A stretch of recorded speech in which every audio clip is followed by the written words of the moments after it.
మహర్షుల్లో ఈరోజు నేత వస్త్రాల సృష్టికర్త దేవలుని గురించి విందాం. దేవలుడు దేవుడనే మనువు యొక్క ముని మనవడు. మనకి 14 మంది మనువులు ఉన్నారు. అందుకనే 14 మన్వంతరాలు మనకి ఒక కల్పంలో జరుగుతాయని, ఇప్పుడు 7వ కల్పమైనటువంటి 7వ మన్వంతరం సాగుతోందని ఈ కల్పంలో ఇది శ్వేతవరాహ కల్పమని, ఈ మనువు వైవస్వంత మనువు కాలం అని మనకు తెలుసు. అంటే గుర్తు లేకపోయినా మన సంకల్పాల్లో వింటూ ఉంటాం కదా, అందుకనే ఆ రకంగా మీ అందరికీ కూడా ఇప్పుడు గుర్తొచ్చి ఉంటుంది. శ్వేతవరాహ కల్పే వైవస్వత మనంతరే కలిగే ప్రథమ పాదే జంబుద్వీపే అని సంకల్పం చదువుతాం కదా. అది అలా ఈ మనవడు, ఈ దేవుడు అనే మనువు యొక్క ముని మనవడు. అంటే ఈయన ప్రజాపతి దేవుడి కుమారుడు. అంటే మనువు యొక్క దేవుడనే పేరు గల మనువు యొక్క కుమారుడు ప్రజాపతి.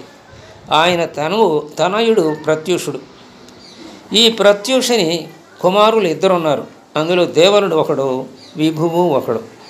కాబట్టి దేవుడనే మనువుకి ముని మనవుడు ఈ దేవలుడు. ఈయన సత్యవ్రతులలో మొదటివాడుగా, అట్లాగే బ్రహ్మనిష్ట కలవాడుగా ఈ దేవలుడు పేరు పొందాడనమాట. కఠోర తపస్సులో ఉన్న ఆయనను రంభ వరించింది. ఆయన తిరస్కరించాడు. అందుచేత ఆమె శాపానికి గురి అయ్యాడు. అయినా ధర్మ మార్గం వదలలేదు దేవలుడు. ఆయన నల్లగా ఉండటం వల్ల అసితుడు అని కూడా ఈ దేవలుడిని వ్యవహరించేవారు. దేవాంగుడు అనే పేరు కూడా ఉంది ఈయనకు. ఈయన వ్యాస భగవానుల ప్రముఖ శిష్యులలో ఒకడు. ఆ మహర్షి విరచిత మహాభారతాన్ని, అంటే వ్యాసుడు రాసిన మహాభారతాన్ని పితృలోకంలో ఈ దేవలుడే వ్యాప్తి చేశాడు.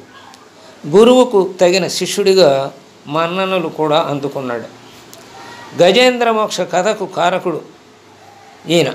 ఎలాగంటే ఒకసారి దేవలుడు చెరువులో స్నానం చేస్తూ ఉండగా హూ అనే పేరు గల గంధర్వుడు భార్య సమేతంగా అక్కడ స్నానం చేస్తూ ఉన్నాడు.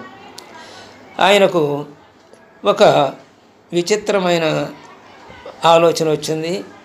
ఆ గంధర్వుడికి, హూ అనే గంధర్వుడికి, అక్కడ స్నానం చేస్తున్నటువంటి దేవలుడి పాదాలు పట్టుకు బాధించాడు. దాంతో దేవలుడికి కోపం వచ్చింది.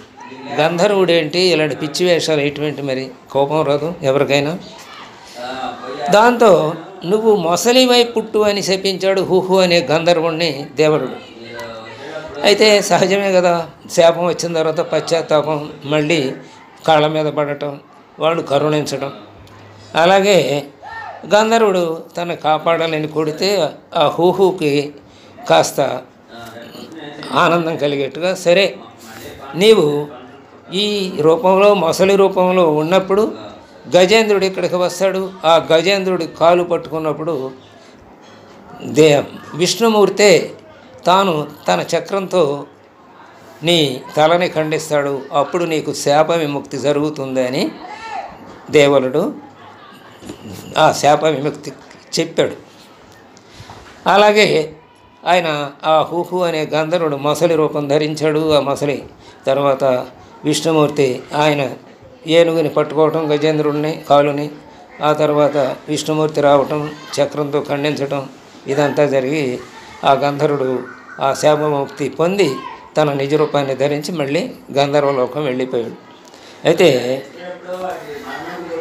పరమేశ్వరుడి ఆనతి ప్రకారం ఈ దేవలుడు నేత వస్త్రాల తయారీకి ఉపక్రమించాడు. విష్ణువు నుంచి దారము, మయుని నుంచి నేతకి కావలసిన ఇతర సామాగ్రిని సేకరించాడన్నమాట. వస్త్రాలను రూపొందించాడు, దేవతలకు బహూకరించాడు. అతను ఆమోదపుర రాజు అయ్యేలా శివుడు అనుగ్రహించాడు. దేవలుడికి శేషుడేమో తన కుమార్తె అయిన చంద్రరేఖనిచ్చాడు. అలాగే సూర్యుడేమో తన సోదరి అయిన దేవదత్తను ఇచ్చాడు.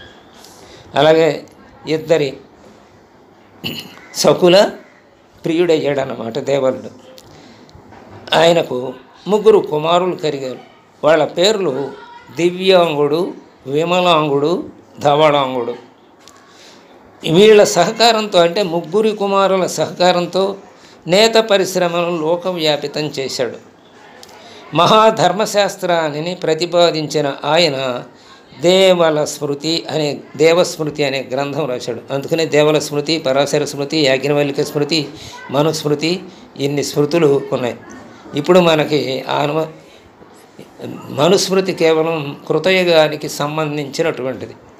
ఈ యుగానికి ఇప్పుడు పరాశర స్మృతి మామూలుగా అమల్లో ఉంటుంది.